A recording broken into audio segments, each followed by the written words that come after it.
ही पत्रकार परिषद नीट पेपर फुटीच्या संदर्भात आपण घेत आहोत. गेली 27 वर्ष आपली शिक्षण संस्था या शैक्षणिक क्षेत्रामध्ये काम करते.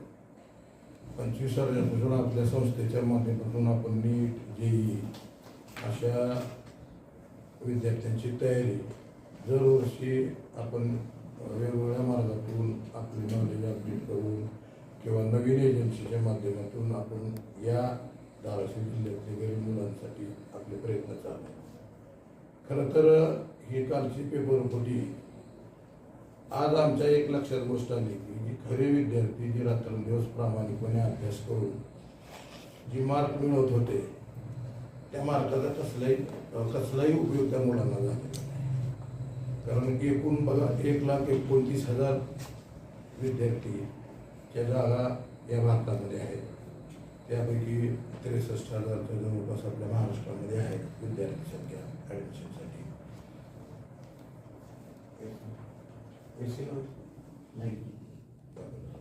ठीक आहे उघड.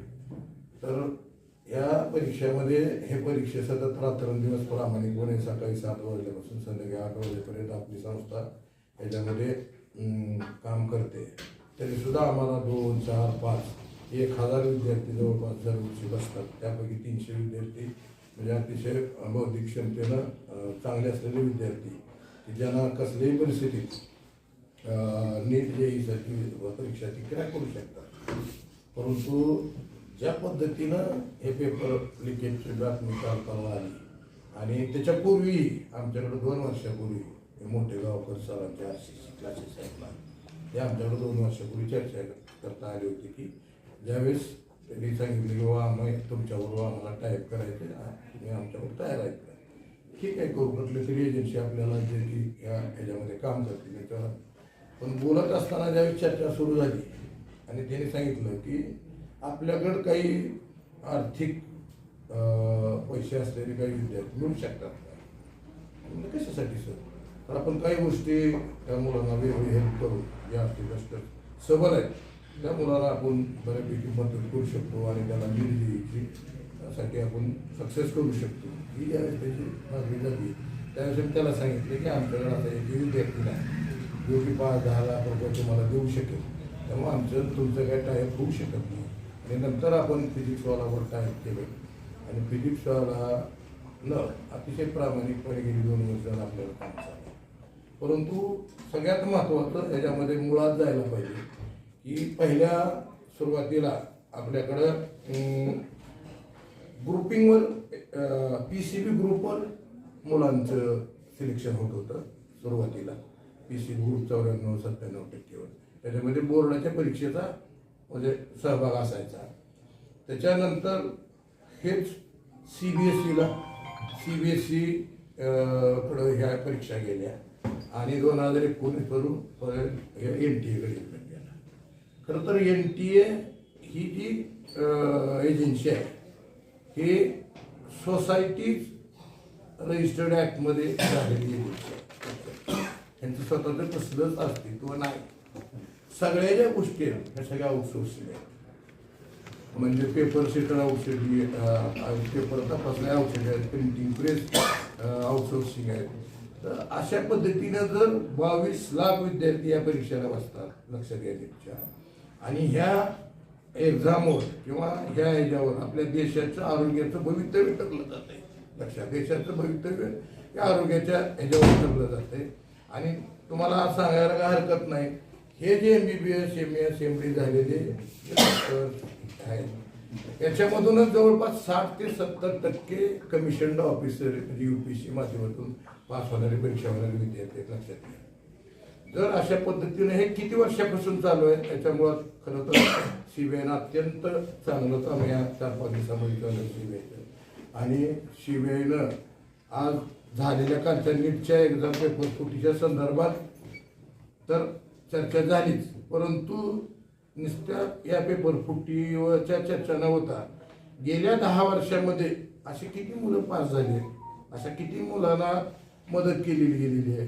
त्याच्यामध्ये आता मोठे गावकरच्या बाबतीत जर सांगायचं त्याच पद्धतीनं राजस्थान नंतर दिल्ली हैदराबाद अशा कोचिंग क्लासेस वगैरे हे सगळं कोचिंग शैक्षणिक संस्था याच्यामध्ये कुठं आता लातूर पॅटर्न आज भारतामध्ये नाही जगामध्ये तिचं नाव त्यामध्ये शैक्षणिक संस्थेचं काम अतिशय चांगलं होतं म्हणून सुरुवातीला कारण ते ग्रुपिंगवर होतं त्यावेळेस आणि ग्रुपिंगमुळे त्या शैक्षणिक संस्थेचं नाव होतं पण आज शिक्षण संस्था म्हणजे फक्त नाव नोंदणी करता राहिली सगळी जी मुलं आहेत पैसेवाली ज्यांचे मुलं मुलात पैसे आहेत किंवा ते सगळं कोचिंग क्लासेसवर हे सगळा धंदा चालू आहे आणि कोचिंग क्लासेसमध्येही चालू आहे मोठे गावकरशी जर तुम्ही परिस्थिती बघितली तर 5 लाखाची बॅचेची वेगळी आहे 3 लाख रुपयाची बॅच वेगळी आहे आणि मग नॉर्मल आपले 60,000च्या मुलांची बॅच चालू आहे पण आज आता काल परवा इथे जर जाहिरात बघितली तुम्ही तर 600+ मार्काची लातूर पॅटर्न आपल्या धाराशिव शहरामध्ये आपले इथे कोचिंग क्लासेस सर्वसामान्य लोक आहेत ते त्या कोचिंग क्लासेसवर त्यांना पोचायला अजून 10 वर्ष लागतील त्यांच्याकडे परंतु जर एकूण 1,29,000 मधल्या जागा तर 50-60,000 जागा तर ह्या पद्धतीनं ज्याला मॅनिप्युलेशन आपण म्हणून मॅनिप्युलेशन पद्धतीनं ही आर्थिक निकषावर जर जागा त्या भरत असतील तर सर्वसामान्याची बौद्धिक क्षमता रात्रंदिवस मेहनत करून त्यांच्या पालकाची म्हणजे पोटाला चाड देऊन बँकेचे कर्ज काढून जी आर्थिकदृष्ट्या पालक सबळ नाहीत त्या पालकांना पैसे भरू शकत नाही अशा पालकाचं गेल्या 10-12 वर्षापासून माझ्या हिशोबाने ज्यावेळेस NTA एजन्सीनं काम घेतलं त्यावेळेसपासून आले आज जर तुम्ही NTA दोषी ठरवलं तर NTA कसलीही गोष्ट आपल्या स्वतःच्या अंगावर घ्यायला तयार नाही तिने सरळ सरळ सांगितले आमचा काही याच्यामध्ये संबंध येत नाही आउटसोर्सिंग केलेले प्राध्यापक आणि हे साधं रॅकेट नाही लक्षात घ्या हे भारतामध्ये याचं जाळं पसरलेलं आहे काय होतं दरवर्षीच्या ह्या एक्झाम घेतल्या जातात नीटच्या ह्या एक्झामसाठी 5 राज्यातून पेपर सेटर असतात आणि 5 राज्यातून जे पेपर येतात 5 राज्यामधले ते एका राज्याचे दरवर्षी वेगळे सिलेक्ट केले जातात लक्षात घ्या आणि मग ही जर सगळी 5 राज्याची टोळी एकत्र आली ही सगळी टोळी एकत्र करायला कारणीभूत आहे कोचिंग क्लासेस मग राजस्थानमधला कोटा असेल हैदराबाद असेल दिल्लीतले कोचिंग क्लासेस असतील नंतर तुमच्या इथं नगर पुणे मुंबई लातूर असे कोचिंग क्लासवाले या एजन्सीमध्ये सामील आहेत त्याच्यामध्ये CBIनं आमची विनंती आहे की आता याच्या पुढच्या काळामध्ये तर खरं तर या सोसायटी रजिस्ट्रेशन खाल्ल्या फक्त NTA हे काम देण्याचं काम नाही UPSC सारखी स्टॅट्युटरी बॉडी या नीट एक्झामसाठी तयार झाली पाहिजे त्याचं स्वतंत्र अस्तित्व असलं पाहिजे आणि त्या स्टॅट्युटरी बॉडीवर मग हे अधिकारी असतात स्टॅट्युटरी बॉडी म्हणजे ज्या बॉडीमध्ये किंवा ज्या एजन्सीमध्ये नसतात UPSCमध्ये ज्या पद्धतीनं राजकीय हस्तक्षेप कोणी करू शकत नाही प्रशासकीय अधिकारी हस्तक्षेप करू शकत नाही अशी एजन्सी तयार करणं गरजेचं आहे NTA सारखी NTA तुम्ही तसं दर्जा द्या किंवा नवीन तशी एजन्सी करा या आउटसोर्सिंगवाल्यांनी हा सगळा गफला केलेला आहे मग त्याच्यामध्ये वेगवेगळी नाव आलेली आहेत कोण मनीषा वाघमारे आलेली आहे का मनीषा म्हणतो कुठली वाघमारे आहे नंतर तुमचे मोठे गावकर आहेत अशी बरीच लोक याच्यामध्ये खरं तर आलेली आहेत आणि ही एक कनेक्शन जे आहे खरं तर आम्ही गेल्या 30-35 वर्षापासून 97 प्रयत्न करतोय आमचे जर पारंपरिक आदर्श शिक्षण संस्थेचे जर निकाल पाहिले ज्यावेळेस ग्रुपिंग होते किंवा PCB ग्रुपवर ज्यावेळेस एक्झाम असायच्या त्यावेळेस मराठवाड्यामध्ये आपली शाळा किंवा आपली संस्था ही नंबर 1ला असायची आपल्याला 13-14 विद्यार्थी मेडिकलला जायचे आणि त्याच्याकडे आमच्या रेकॉर्ड आहे आजपर्यंत आपण 3,000 डॉक्टर जवळपास 61 घडवलेले आहे आणि जवळपास 15-16,000 इंजिनियर IITमध्ये आपले जवळजवळ 3,000 विद्यार्थी आहेत हे सगळे घडवत असताना आपण आपला जो निकष होता तो फक्त बौद्धिक क्षमतेवर निकष होता आमचा आर्थिक ह्याच्यावर कधीही निकष आम्ही लावला नाही आणि कारण आमच्या इथं ही विद्यार्थी आहेत ती विद्यार्थी अतिशय गरीब मध्यम ह्याच्यातून आलेले आहेत त्याच्यामुळं आम्हाला ह्या विषयात आम्ही कधी पडलोही नाही परंतु ह्या पद्धतीचं असं नुकसान होत असेल तर गेल्या 10 वर्षामध्ये किती मुलं असेल आपल्या आर्थिकदृष्ट्या मुलांचं किती नुकसान झालं हे सुद्धा बघणं CBIचं काम आहे कारण लक्षात घ्या की ह्या जर एजन्सीच्या काम करते त्या एजन्स्या म्हणजे आता जे एजन्सी काम करते ह्याच्यामध्ये 3 प्रकारची लोक काम करतात. लक्षात घ्या. मी थोडक्यात तुम्हाला वाचून दाखवतो कुठल्या गोष्टी आहेत त्या.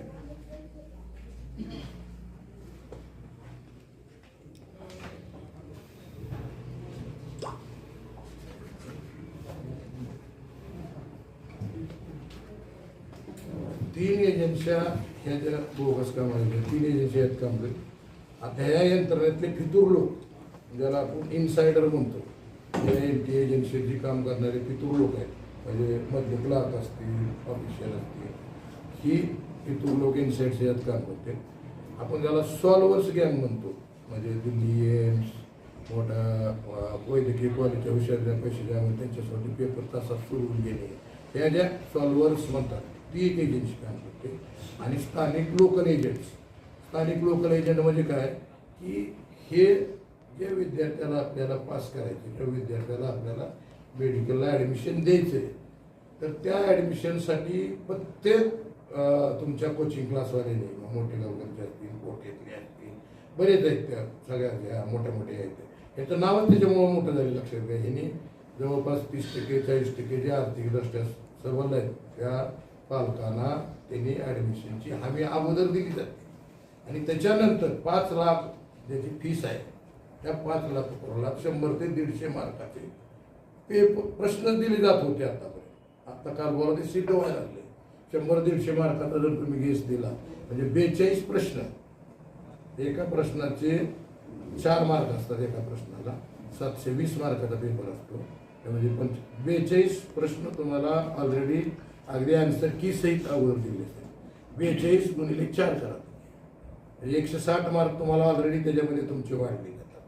त्याच्यामुळं अशी मुलं जर असे मार्क किंवा अशी त्यांना पेपर अगोदर दिल्यानंतर 10 दिवस 15 दिवस आणि असे जर निकाल लागले तर सर्वसामान्य विद्यार्थ्याचं फार मोठं नुकसान या एजन्सीने केलेलं आहे. त्याच्यावर कडक कारवाई होणं गरजेचं आहे. मोठे गावसारखी माणसं ज्या तुमच्या बडेनी, काल बरोबर मी बडेची मुलाखत ऐकली, लोकमतचे आहेत का, त्यांनी अशी दिली पाहिजे. ही जी भाषा आहे ती मला योग्य वाटते. कारण याच्यामुळे गेल्या 8-10 वर्षामध्ये NTAची एजन्सी व्यवस्थापन दिली, त्या दिवसापासून आजपर्यंत किती मुलांचं नुकसान झाले याचा सुद्धा CBIनं तपास केला पाहिजे. आणि ज्या शैक्षणिक संस्था प्रामाणिक त्याच्यामध्ये मी पालकांना, आपल्या माध्यमातून पालकांना विनंती करणार आहे की कुठेही तुमच्या मुलाचा असल्या अफवाला या होर्डिंगला बोलता न जाता आपण स्वतः वैयक्तिक त्या शिक्षण संस्थेची एकतर तपासणी केली पाहिजे, तिथं जाऊन अभ्यास केला पाहिजे. खरंच ही एजन्सी प्रामाणिकपणे मुलांना घडवते. बौद्धिक क्षमतेच्या परीक्षा घेऊन आज काल बरोबर एक GR, काल कलेक्टरने एक GR काढला, MIDC मध्ये सगळे कोचिंग क्लास, सगळे हॉस्टेल केले. आज मला सांगा त्या मुलांनी, जवळपास सगळ्या मुलांनी, तिथं कमीत कमी 30,000 विद्यार्थी असते. MIDC मध्ये जेवढे कोचिंग क्लास होते आणि MIDC मध्ये जेवढे हॉस्टेल्स होते ते सगळे बंद करण्याचे आदेश, आणि तिथं उद्योगधंद्यासाठी ते दिलेले बंद करण्याचे आज जिल्हाधिकारी काल 22 तारखेला लातूरमध्ये आदेश काढला. मला सांगा, आज ही मुलं अतिशय हालिकेच्या परिस्थितीत सुद्धा पालकानं त्यांना तिथं फीस भरून पाठवलेलं आहे. त्या मुलांचं नुकसान केलं. मला सांगा, ते फीस भरलेले आहेत, त्यांच्या तिथं हॉस्टेलला ते जाऊन राहिलेले आहेत, त्यांच्या स्टडी सुरू झालेले आहेत. हे मुलांचं नुकसान झालेलं आहे.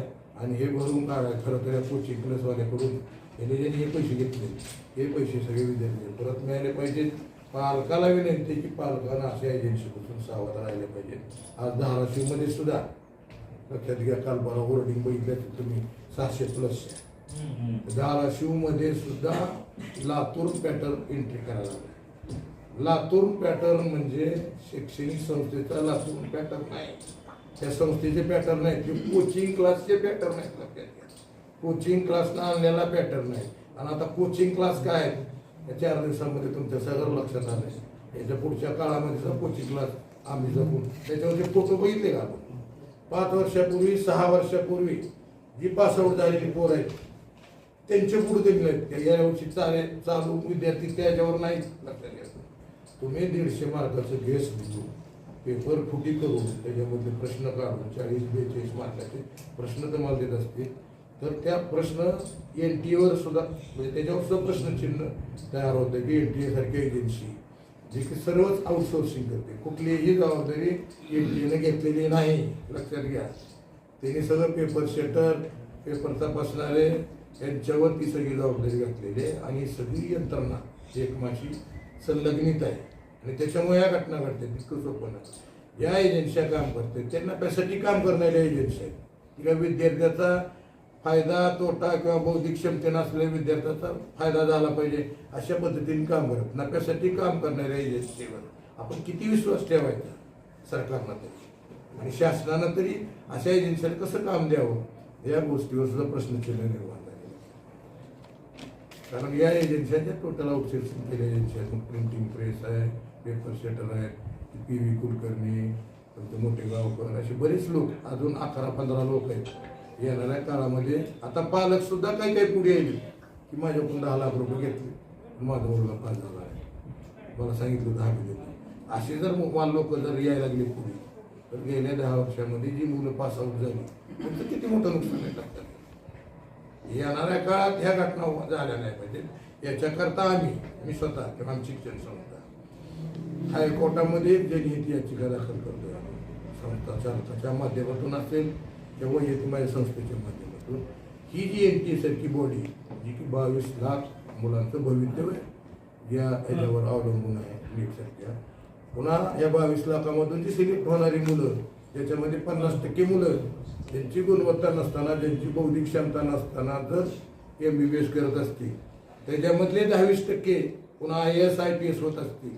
तुम्ही बघा आज IAS IPS जी पदाधिकारी कमिशन ऑफिसर ज्याला आपण म्हणतो UPSC माध्यमातून पाहिजे त्याच्यामध्ये जवळपास 60 ते 70% अधिकारी ह्या मेडिकल इंजिनिअरिंग ह्याच्यामधून पासआउट झालेले विद्यार्थी, कारण त्याला स्पेशल सब्जेक्ट असतात, त्यातून आर्ट्स वगैरे ह्याच्यामधून 25 ते 30% विद्यार्थी. असे विद्यार्थी परत या म्हणजे भारतातील शासन व्यवस्था किंवा आपण प्रशासकीय काम पुन्हा त्यांच्या हातामध्ये त्याचा बौद्धिक कमी क्षमता असलेली माणसं जर उद्या तर देशाचा काय होणार आहे याच्याकडे सरकारनं लक्ष दिलं पाहिजे. याच्यामध्ये आम्ही ह्या माध्यमातून सरकारला एक अशी जनहित याचिका दाखल करतोय हायकोर्टामध्ये, ज्याच्यामध्ये ही जी NTA सारखी एजन्सी आहे असली एजन्सीनं काम करता आउटसोर्सिंग काम बंद झालं पाहिजे. त्यांच्या जबाबदाऱ्या फिक्स झाल्या पाहिजे त्यांच्यावर. उद्या जर ही घटना घडली तर आज कोणावर जबाबदारी फिक्स होत नाही. लक्षात घ्या, मोठे गावांना केलं, कोणी त्या PV कुलकर्णी केलं, ह्याला अर्थ नाही. कारण ही कुठली जबाबदार माणसं किंवा ह्याला कुठलं त्यांच्यावर कसली कारवाई करायची हे सरकार ठरवू शकत नाही, खाजगी लोक आहेत. तर अशा परिस्थितीमध्ये त्यांच्यावर जबाबदारी फिक्स करता आली. म्हणजे UPSC सारखी स्टॅट्युटरी बॉडी ज्याच्यामध्ये कुणीही हस्तक्षेप करू शकत नाही अशी स्टॅट्युटरी बॉडी या एक्झाम करता दिली पाहिजे, सरकारला तयार केली पाहिजे. त्याच्यासाठी शासन यंत्रणाही वापरली पाहिजे अशी आमची भूमिका आहे. आणि आमच्या सगळ्या शिक्षण संस्थांमध्ये एवढं प्रामाणिक आम्ही 25-30 वर्षापासून सगळे गरीब विद्यार्थी, आपल्या 60,000 फीस भरणारे विद्यार्थी, एक रकमी 60,000 फीस भरणारे विद्यार्थी सुद्धा फक्त 30% आहे. 70% विद्यार्थ्याला आपण वर्षभर मुदत द्यावी लागते. याच्यामध्ये तुमचे पालक असतील, काही तुम्ही पालक असताल, तुम्हाला सगळ्याला माहिती आहे किंवा काय परिस्थिती आहे. परंतु जी गुणवत्ताधारक विद्यार्थी आहेत, जी बौद्धिक क्षमतेनं चांगले विद्यार्थी आहेत तेच निवडले गेले पाहिजे, त्यांनाच सिलेक्शन झालं पाहिजे. ही भूमिका आमच्या संस्थेने गेल्या 60 वर्षापासून ठेवली आहे. पण त्याच्यामध्ये आमच्या वडिलांनी तीच भूमिका होती, त्याच्यानंतर माझी भूमिका तीच आहे आणि त्याच पद्धतीनं आपण फिजिक्सवाला लावून गेल्या 2 वर्षामध्ये पालकांनी याच्यामध्ये स्वतः अभ्यास केला पाहिजे. असं ही मुलगी गेली, बऱ्याच वेळा पालक काय करतात, माझ्या मुलीची मैत्रीण आहे म्हणजे त्यांची परिस्थिती नसताना कर्ज काढावं लागतं, 2 लाख 3 लाख कर्ज काढून वर्षाला 2 लाख खर्च करून त्या कोचिंग क्लासमध्ये घालायचं. तिथली जी काही ट्युशन तुमची हॉस्टेल आहे त्या हॉस्टेलची फीस भरायची आणि मग तेवढे 2 लाख घालून जर काही मिळत नसेल, कारण त्याला 100% त्या कोचिंग क्लासमध्ये सर्वसामान्य विद्यार्थ्यांना कुठलीही मदत कोचिंग क्लासवाले करत नाही. ही जी तुमचे 100-150 मार्काचे त्यांना जी प्रश्न दिले जाते त्यांची आर्थिक सुबत्ता जी 3 लाख रुपये 5 लाख रुपये त्या कोचिंग क्लास ह्याच्यावर बी अभ्यास या CBIने केला पाहिजे.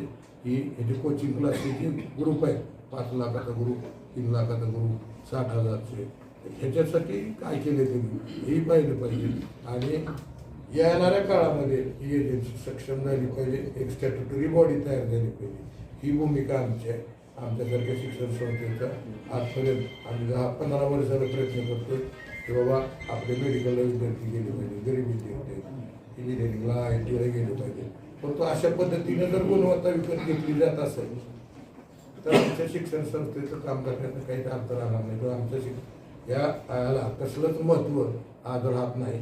फक्त लातूर, मोठेगावकर, RCC या सगळ्याच कोचिंग क्लासच्या याच्या संदर्भातच चर्चा होते गेल्या 10 वर्षामध्ये. तर या एजन्सीच्या बदलल्या पाहिजे आणि एक चांगल्या पद्धतीनं गुणवत्ताधारक शिक्षण परत एकदा हे दिलं पाहिजे अशी आमची भूमिका आहे. आणि यासाठी जर सरकार याच्यामध्ये लक्ष देत नसेल तर आम्ही जनहित याचिका हायकोर्टामध्ये येणाऱ्या 2 महिन्यामध्ये दाखल करून की ही एजन्सी स्टॅट्युटरी बॉडी झाली पाहिजे. आणि उद्या दरवर्षी 20 लाख 22 लाख जे विद्यार्थी बसतील ते अतिशय बुद्धिवान आणि चांगली मुलं जी होतकरू, कष्टाळू आणि प्रामाणिक मुलं आहेत त्या मुलांना संधी मिळाली पाहिजे. ही आमची भूमिका या ठिकाणी आहे.